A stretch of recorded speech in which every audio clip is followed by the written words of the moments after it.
So when I got this idea to make this offer available to any of the chapters, any of the 304, well, however many we have now, I think I just got Zambia authorized, so I think 305 chapters.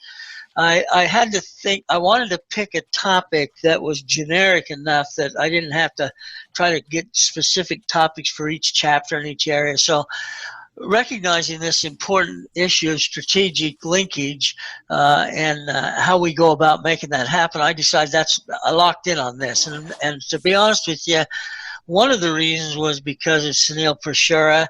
He's out pushing this idea called the project economy. If you were at the Global Congress in Philadelphia last year, this was a very hot topic. He gave us all a book to take home with us about the project economy. And so I started to read it and listen to what he had to say.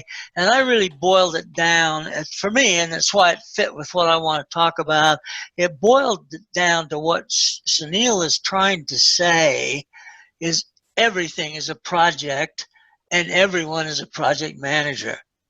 And I think that sort of sums it up when he talks about this project economy. He's talking about all the things that have to be done by an organization, by a country for that matter, by an organization to be successful. So that's the pitch. And I thought this would be a good place to pick up on it, to talk a little bit about the realism associated with that. So we want to look at this as the context.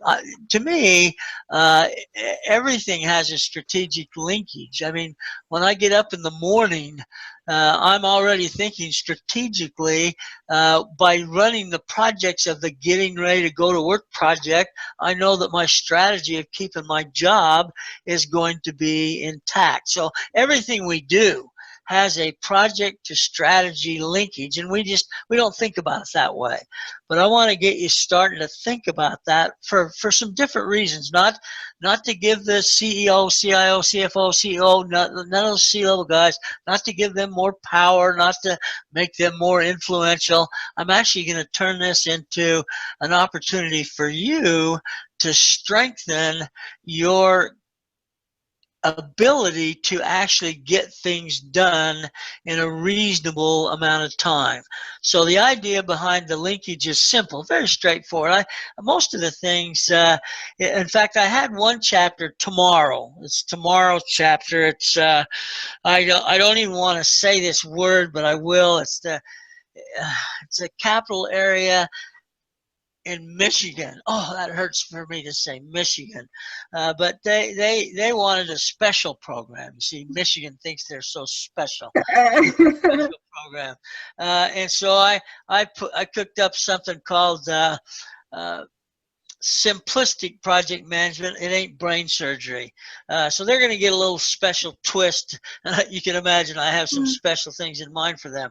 But generally speaking, I want to make this linkage, okay? So what we have to deal with is, first of all, we've got to have an environment where the practice of strategic planning is actually being utilized by the C-level, by the people that really drive the success to the organization in terms of planning and the future. So when they go away to these planning meetings, and I never got to go when I was in GE, I never got to go at Battelle, but the fact of the matter is I've researched them, and I know when they go away, and they always go to somewhere there's a lot of sand and surf. They say it makes them think more clearly, and so they go away and they spend a few days deciding what you're going to be doing for the rest of the next year. And they do that by identifying those things that will meet their strategic objectives. Let's say they have an objective of increasing sales by 20%, increasing profitability by 30%, reducing the number of resources necessary to continue the jobs, all kinds of detail in terms of what they want to accomplish. Once they establish that bogey, that marker, then is when we begin to get into the game. And that is because what they realize is that for every one of those strategic objectives, it's going to take one or two or three or God knows how many projects, all being completed to actually deliver that particular strategic objective. So the linkage is critical. And it's not just critical for you, it's critical for the owner of the strategic objective. So now we know where they come from. They come from strategic objectives. So linking them seems like it would be a fairly straightforward process.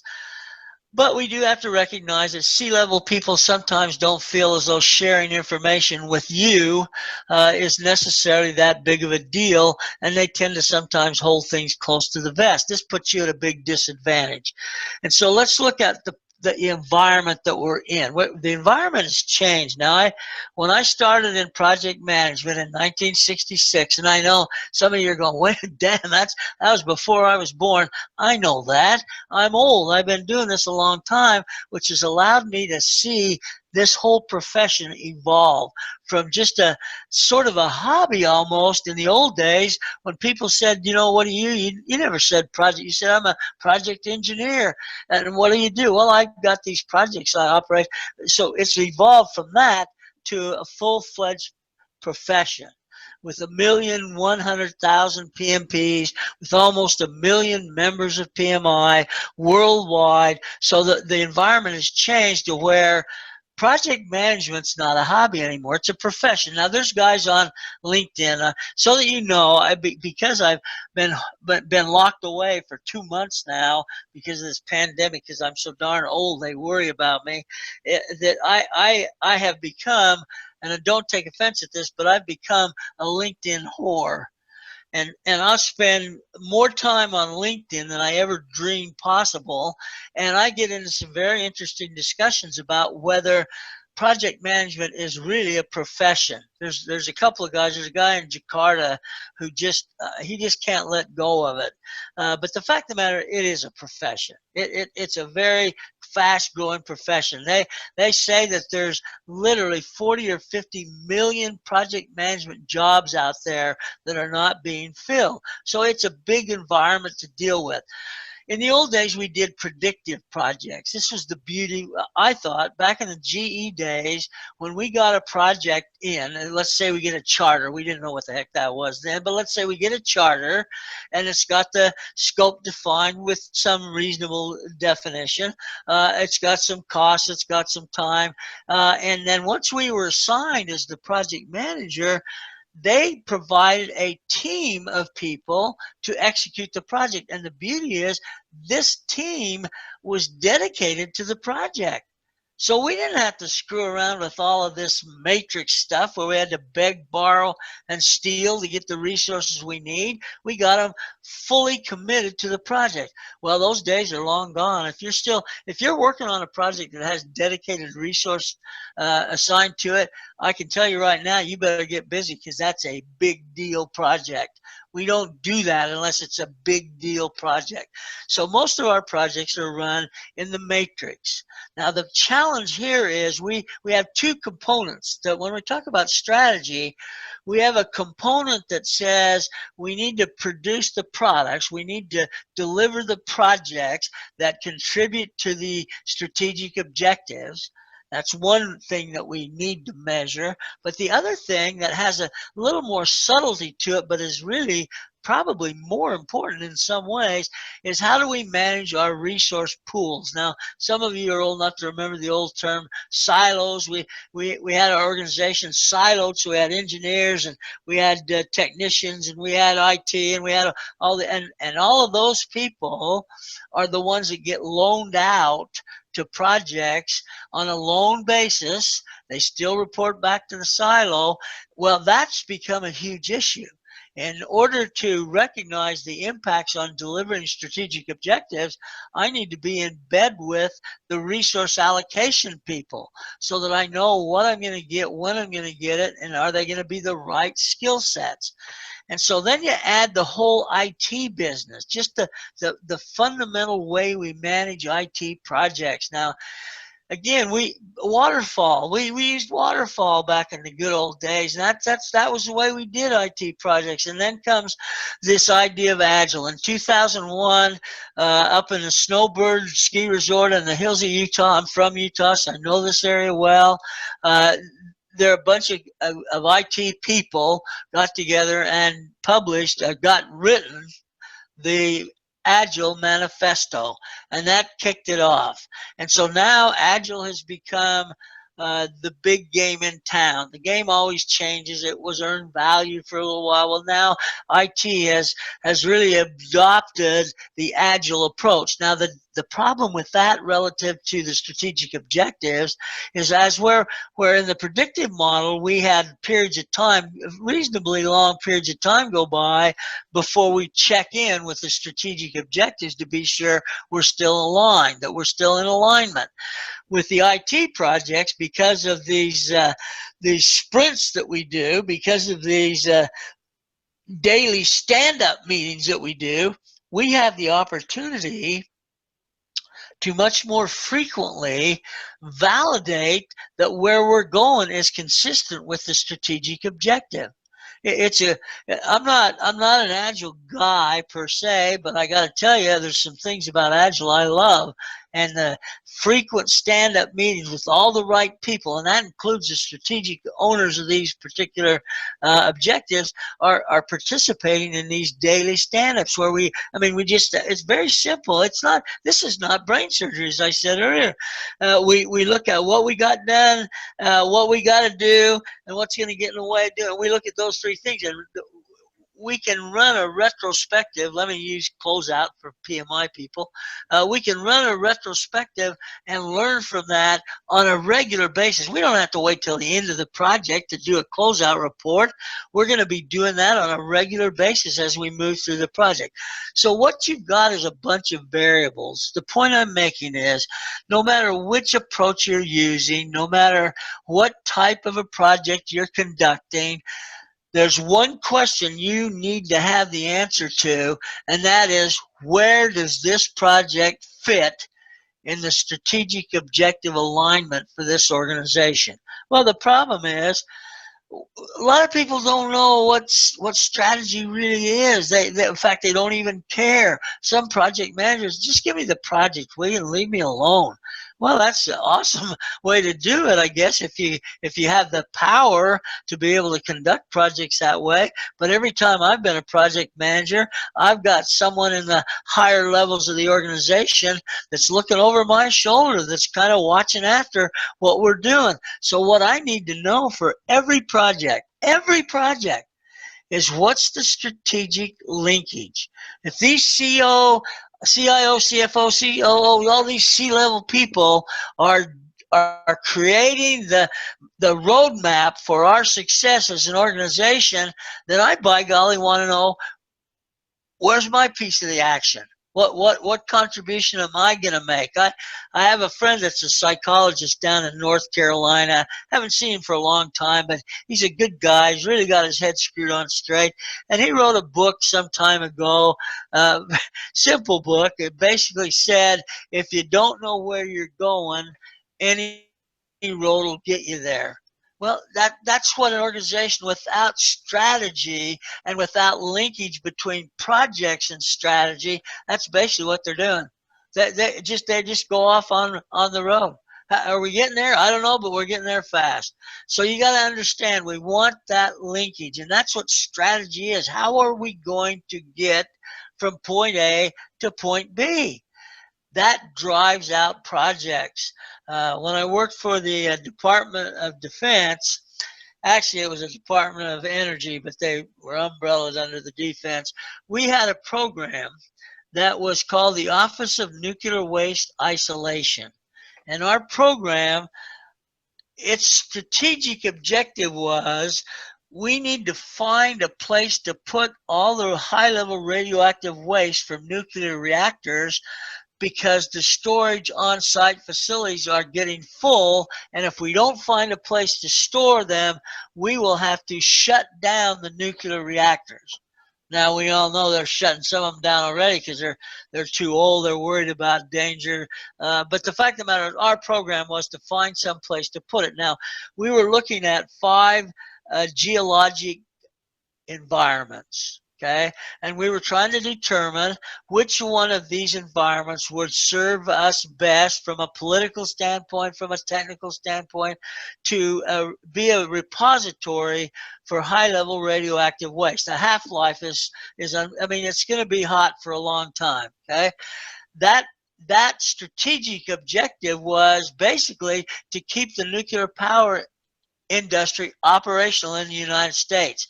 The strategic objective drove out 5 different projects looking at 5 different geologic formations.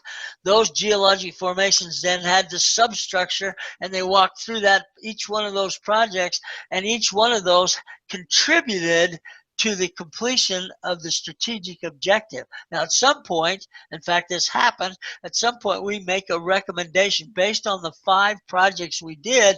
We made a recommendation as to where would be the best place to put this high-level radioactive waste. Well, guess where it was? It was in Nevada, at the Nevada test site. So that's what our recommendation was. This took 4 years. While I was there, it was going on before I got there, 4 years at $300 million a year to do these studies. We made our recommendation.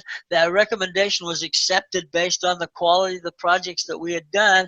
And at the end of the day, then, it never happened. It still hasn't happened. This is 20 years later. We're still worried about where we're going to put the nuclear reactor waste. So the strategic objective was met. We picked the spot, but ongoing is that stuff never got in the ground.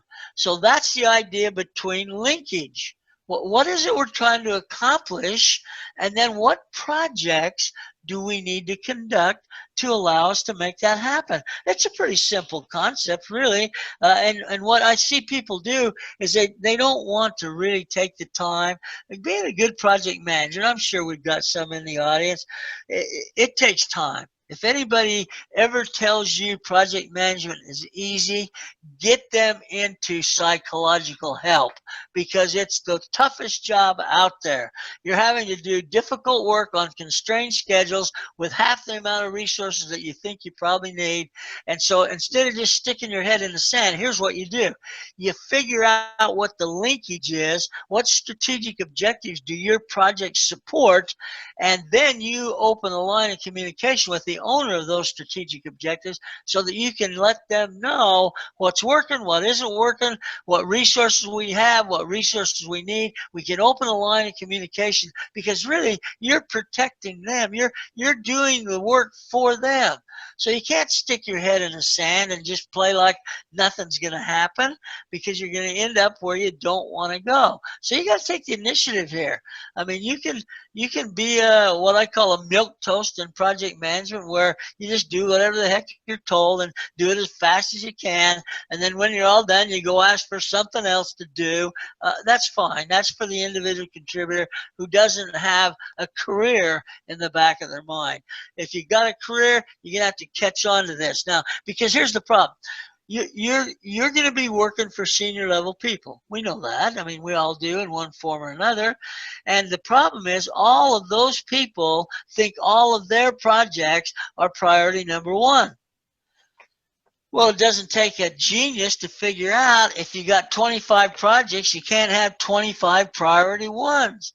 And so when I look at this idea of strategic linkage, what I'm hoping the strategy people are doing is establishing the prioritization of the projects that they drive out of the system and hand off to you as a project manager. What strategy is being supported? Which priority is project 1, 2, 3, and so on, okay?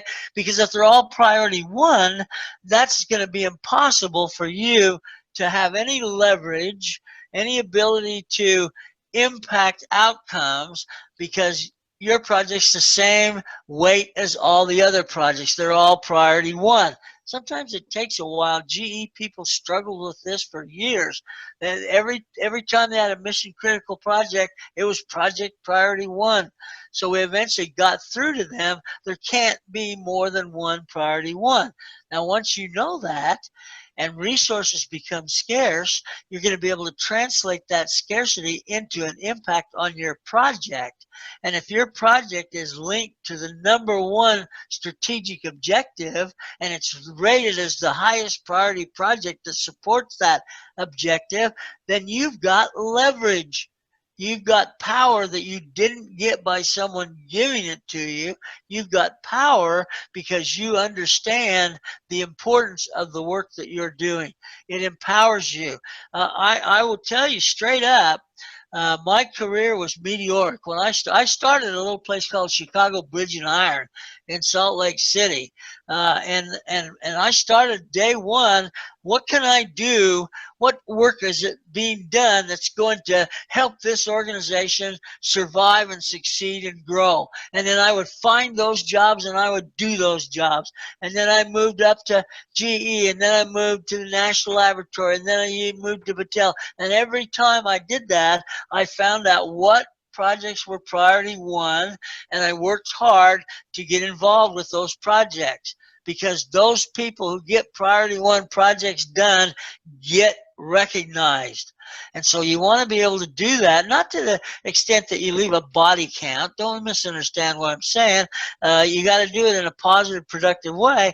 But by the time I was 37 years old, I was just a couple of years ago, I was vice president of staff and organizational development for the largest contract research organization in the world. Now, people will say, well, wait a minute, I thought you were a project manager.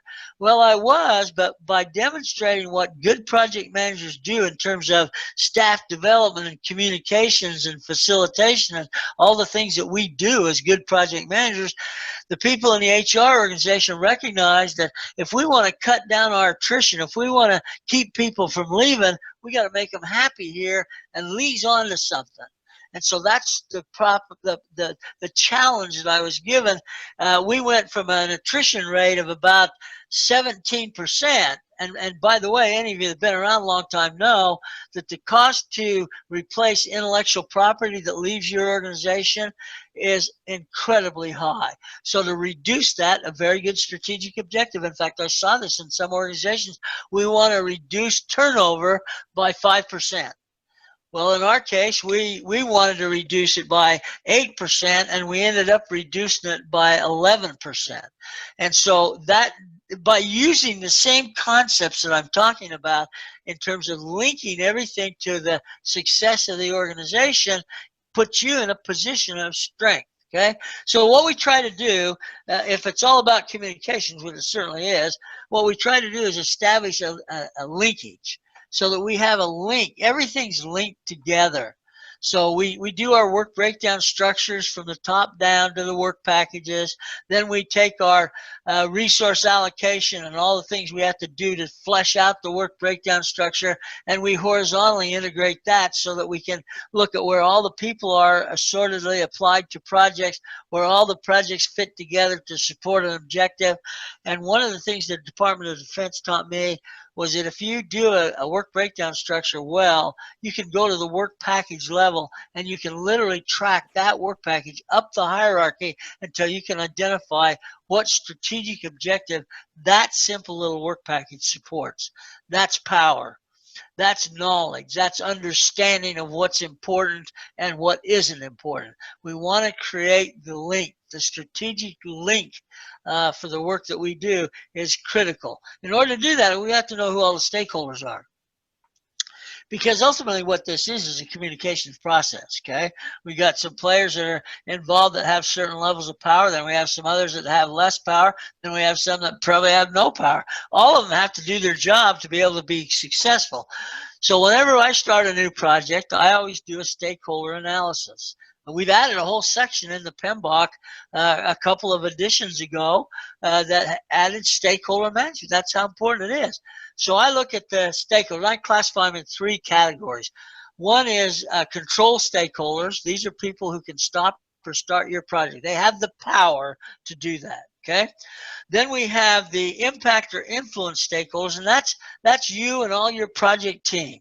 But in addition to all your project team, you also have to have the line managers, the resource pool owners that own the resources that are going to be participating on your project. You got to know, you got to be close communications with them as well. So these are also, even though they're not working, they're not contributing to the project itself, they're responsible for providing you resources. So you got to build some relations. You got to build bridges to those particular people. The third one is an interested stakeholder.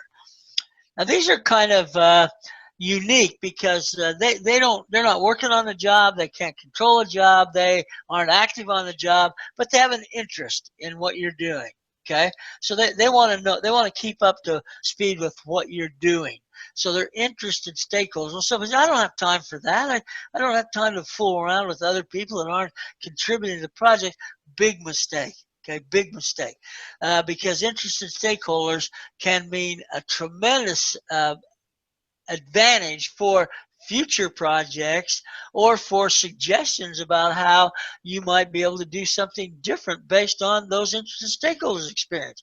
I'll give you a real quick example. It's $11 billion. But we had a project where I was hired to do a project in 18 months. It's a 3-year project. I was hired to do it in 18 months and given unlimited resources. I mean, anything I wanted, I could have. And it meant the difference between the company surviving or not. This was a blood glucose monitoring system in home use for diabetics. Okay, big money in that market.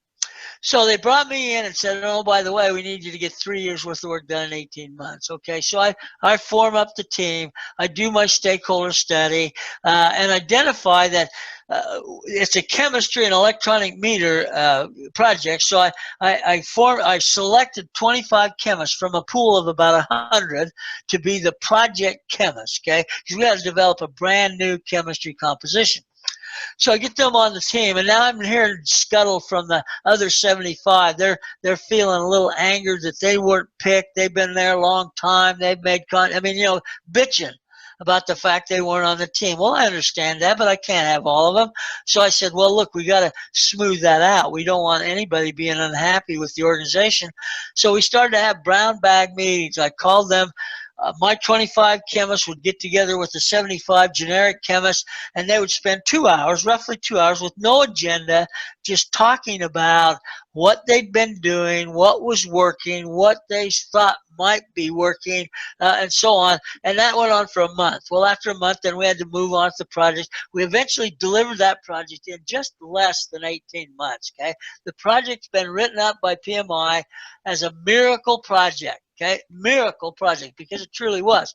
Because we got 18 months worth of work done that would normally have taken 3 years. And what it took for them to do that was 14 hours a day, 7 days a week for 18 months. Okay, so people were working pretty darn hard. They understood the strategic objective was get the project done, or we won't have a job. So that was the easy part. But the part that I'm always reluctant to talk about is that when we went back to the market, we regained massive amounts of market share, and we regained it at such a rate and at such a massive amount that 3 years after we introduced this project, and oh, by the way, I'm diabetic, so I still use this project. But 3 years after we introduced it to the marketplace, this company, it was called Behringer Mannheim, was acquired by Roche Labs for $11 billion. Okay, oh, that's impressive. From $1 billion to $11 billion in 3 years. And the fact of the matter is, the chemistry that's still the chemistry that's captured the market now was actually developed by the non-project chemists. So had I not included them as interested stakeholders, it could be a very different story, and that company could be out of business. So is it worth it? I don't know if it'll always be worth $11 billion like this was, but the fact of the matter, it is worth it. So know your stakeholders. Open that line of communication, so if something happens, you can communicate across and vertically and horizontally and resolve the issue as quickly and as effectively as possible. We have tools we've given you. I mean, you can't bitch about no tools, because we got tools coming out of our ears. We got. I mean, when I started in '66, and here's why I started with the Chicago Bridge United. What I was doing was designing double wall cryogenic storage tanks. Now it doesn't get any more exciting than that. And the tool I had to use, two tools really, a Smoley's table and a paper and pencil. That's what I had to do my job. Okay. Well, boy, oh boy, have things changed. We've recognized that it's an intricate business project management that needs a lot of tools to support the development of decision support information. And so we just keep cramming that box full. Every year is more tools, more tools, more tools. And so what I'm going to suggest is I'm going to suggest three things you must do, because these are going to be the ones that link you to the strategic objectives, okay? First of all, you have to do a very well-developed work breakdown structure. Everything from the top down, hierarchically decomposed to the work package level. Now, PMI says, rule of thumb, 80 hours of effort makes a good work package. Well, what they mean by that, it lets you status progress very easily and very quickly. So break it all the way down. Once you have it all the way broken down, now you've got work scope defined at each of these levels. You can begin to assign resources based on a skill set match. You can analyze what the impact will be if you don't get a skill set match. Then you can look at costing based on the resource that's been allocated. Then you can look at, based on their performance in the past and their estimate, how long will things take.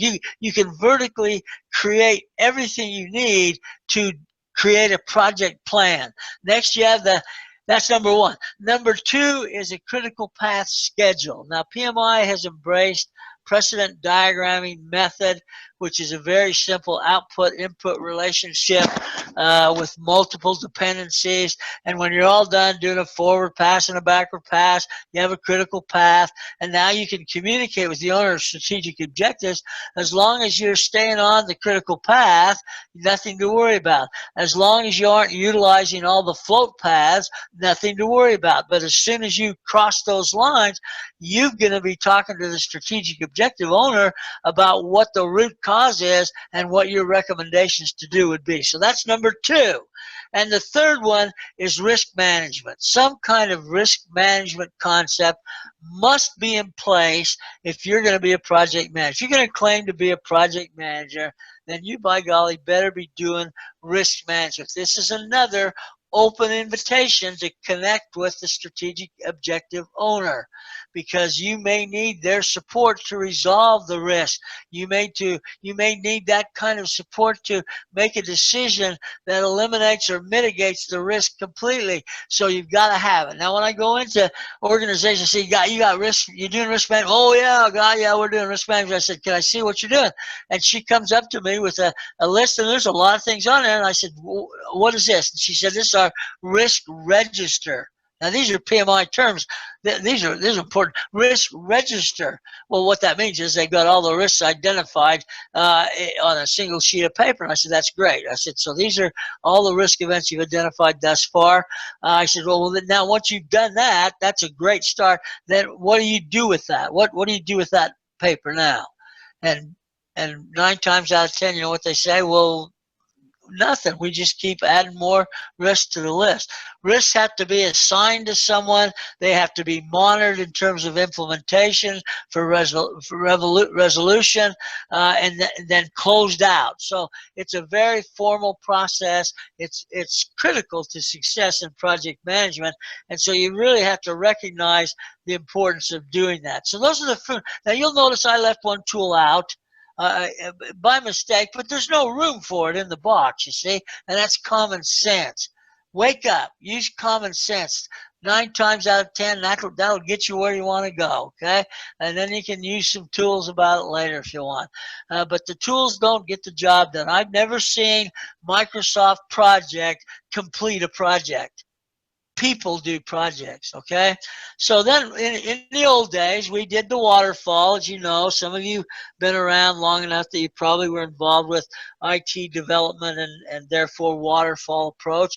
They're still using this in some areas. I used to do some teaching for the LDS Church out in Salt Lake City for their IT organization. And at the time I started, which is probably 30 years ago now, everything was waterfall. They had a huge staff organization. transformation, all doing Waterfall. Now, when you go there, they still have people doing Waterfall. If you go into their office where the Waterfall group is, it'll be a bunch of really old people because they don't want to try to teach old dogs new tricks, so they just wait for them to pass on. The rest of the group will be based on Agile or hybrid. So we've got those kind of environments. Now, Agile lends some real potential. Because what I want to do with this connection with strategic objective is to have a solid line communication, so that I'm open to be able to connect and talk about and think about and suggest things that will make us do the project more effectively, therefore supporting the strategic objective more effectively. So we've adopted this idea of Agile. Now, maybe some of you have gotten it by now, but the big player in town on the Agile process is not the project manager. It is actually the Scrum Master.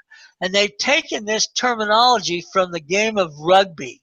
And it has a relevance. It actually makes sense, because if you think about rugby, they throw a ball in the middle of the scrum. This is a scrum. When all these people get together, they cross arms, they hold on, and they throw the ball in the middle, and everybody starts pushing and kicking and biting and shoving until the ball squirts out of the scrum. Somebody picks it up and runs like heck with it. Okay?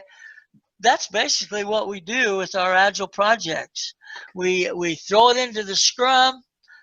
We rough it up. We do daily stand-ups. We do retrospectives, and pretty soon it squirts out the other end, and we're off with the requirements evolution. That's really, we elaborate on the requirements. We don't attempt to define in detail what the finished product looks like. We evolve into it based on the needs of the organization and the capabilities of the individuals who are working on the particular project.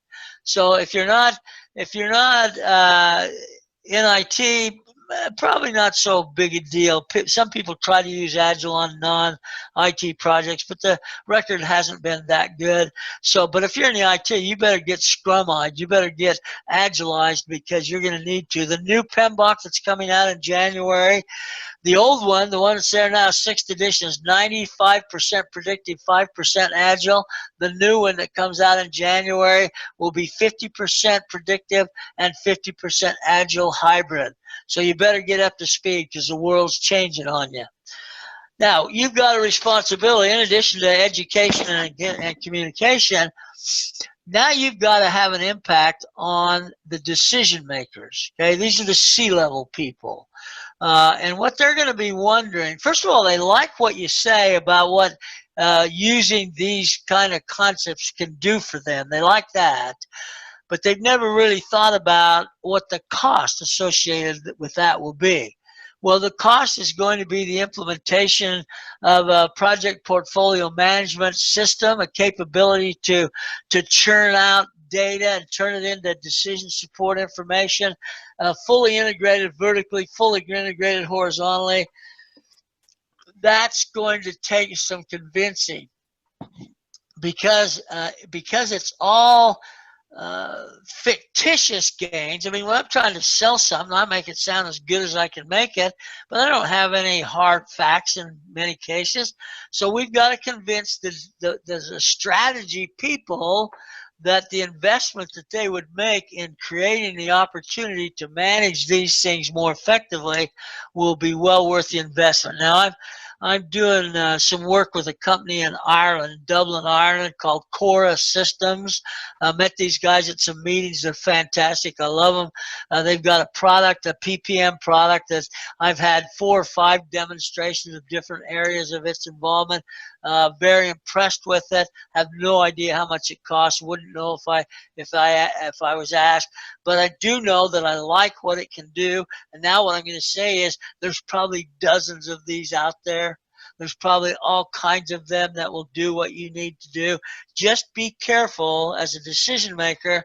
don't get roped into the plug and play mentality, because in this world of project management integration, there is no plug and play opportunity. I've put 4 enterprise systems in, 2 in government, 2 in private, and each one of them, well, I'll just give you an average. An average was just a little over 2 years from initiation to completion.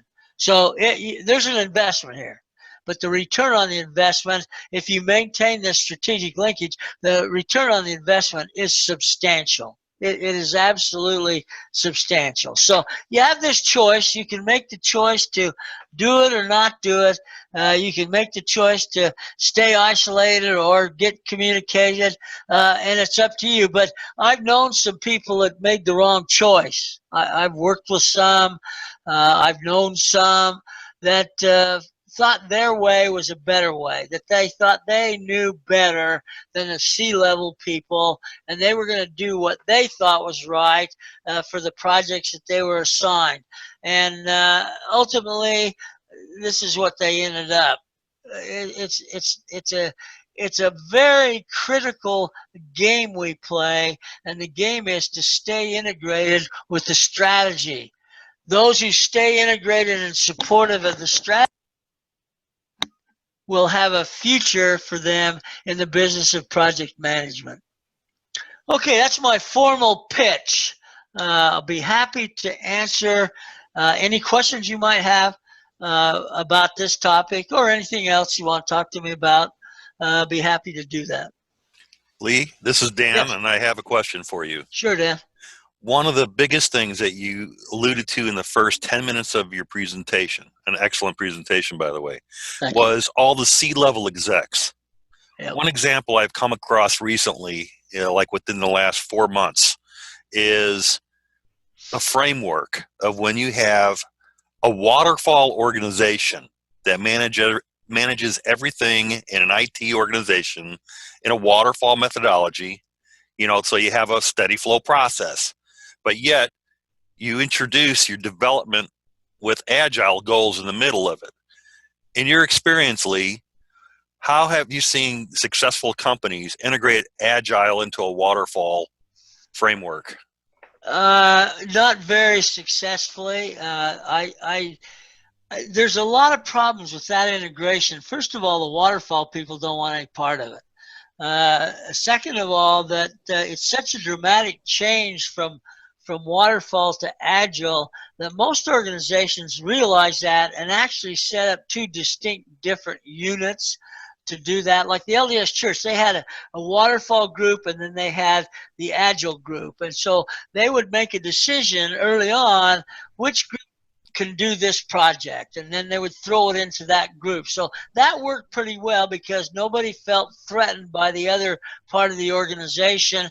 And as projects began to be executed, we would get some cross-fertilization where some of the waterfall people would say, hey, this Agile looks pretty good. I think I'll give it a shot. And so we began to evolve into it. The problem you really have, and this is usually a CIO decision, at least that's most of the organizations I work with, is it really depends on where the CIO is.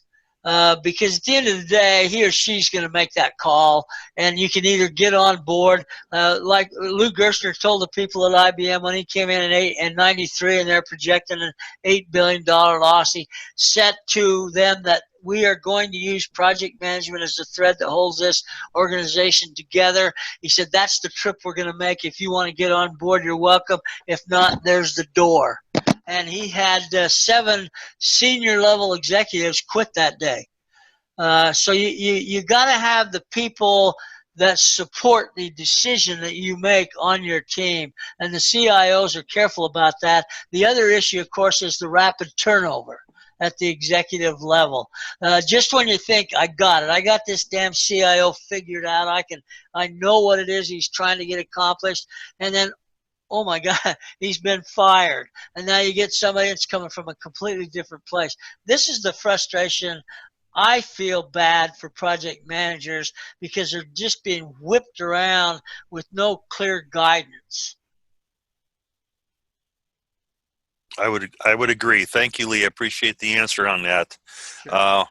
that example and question I gave is one I had to live with right as COVID was coming in. Oh, And wow. the organization is still trying to figure out how best to integrate all the benefits of an agile project in redefining their whole project's methodology. In other words, where they're into the development phase of IT, then they they make it like a sub project or a sub task where all the development, the sprints are happening in the development process, and they're coming up with short-term goals and whatever. But in the larger framework, they're looking for major milestones. So where you have all these very small wins, what constitutes a major milestone, and then when do you go live to your major customer base with an IT project that is, it's going to definitely return some investment to the company. So one thing I did take away from that, Lee, that was very valuable was the re-engagement of the stakeholders. Yeah. I think, and you know this, and I think everybody knows this, the biggest thing in project management is staying close to your customer and making sure that stakeholder management and communication management is at the very top of your project management toolkit. Well, see, So, one of the very basic benefits of Agile is exactly that. It demands that all the participants, all the stakeholders participate in a regular basis so that nobody's getting surprises. We're exchanging the information. Everybody's there. Everybody's hearing it. I think that's one of the best things that they could have ever come up with. Now, unfortunately, some of the high-level decision makers and the process owners aren't showing up for the daily stand-ups because they're too damn important to do it. But the fact of the matter is they're missing out on an opportunity to try to hit some of those big milestones. And the other thing is with Agile, it's hard to identify that big hit milestone as we're working with this evolutionary process because we don't have a fixed target out there. I would agree. Thank you, Lee. Also appreciated the comment on silos because the organization being a waterfall organization to show process of flowing through for a complete project. The C-level execs, again, you introduce an agile thing, you're trying to get a progress report on where the hell are we, right? And then all of a sudden, all the C-level execs, they're trying to figure out whose silo is it in. Is it mine? And it's like a C-level scrum. They're trying to kick the ball in the circle, so it doesn't land on them like a big hot potato. Yeah, that's what happens at those C-level meetings, that they're all trying to figure out how they can avoid any accountability. That's true. All the love and grandeur of being a portfolio manager as well. Absolutely. Thank you, Lee. I'll turn it over to anybody else with any follow-up questions. Go ahead. Thanks. Good seeing you, Dan. Thank you, Lee.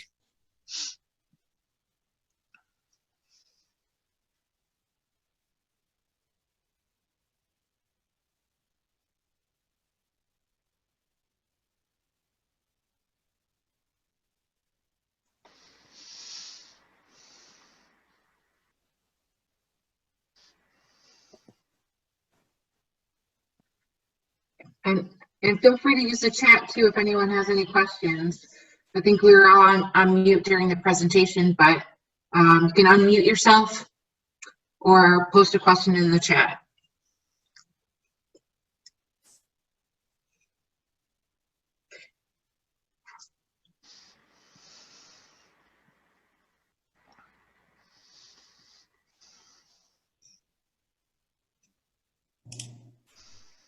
All right, maybe it's time to start wrapping things up then if you don't have any other questions. Well, big thank you to Lee for speaking for us today. We really greatly appreciate it. We got a lot out of this, and as Dan mentioned, it's the presentation is filled with all kinds of good information and things we can apply in our everyday life. So any other final thoughts? No, I think you guys are on the cusp. You're doing some right things. You got to find those things that make it worthy of someone wanting to become a member. You're going to have to show them what's in it for them. And I think you do. Once you do that, I think project people are really dedicated people. I think they understand the concepts, and so if we can get them together and have them exchanging information on a regular basis, essentially mentoring one another, I think you'll show big benefits. If you look at what Chicagoland does, and they've been fairly consistent over the years, and if you look at their substructure, they provide a lot of benefits to their members that get people coming out. I mean, I've spoken at their dinner meeting, 400 or 500 people at a dinner meeting. So you're doing something right when you get that kind of turnout. Yep, very good. All right, anything else, Dan? No, I think that's going to conclude. Joe, closing remarks, please. Yeah, again, just thank you to our speaker, Lee. Thank you, Dan, for the organization, and Kelly and Jonte. And thank you to the membership for joining us tonight. We really appreciate you joining us. And, of course, without your participation, we wouldn't have such a fruitful event. So thank you so much, and enjoy your evenings. Thanks, guys. Take care. Thank you, Lee. Thank you. Thank you. Thank you. Nice meeting you all. Thank you.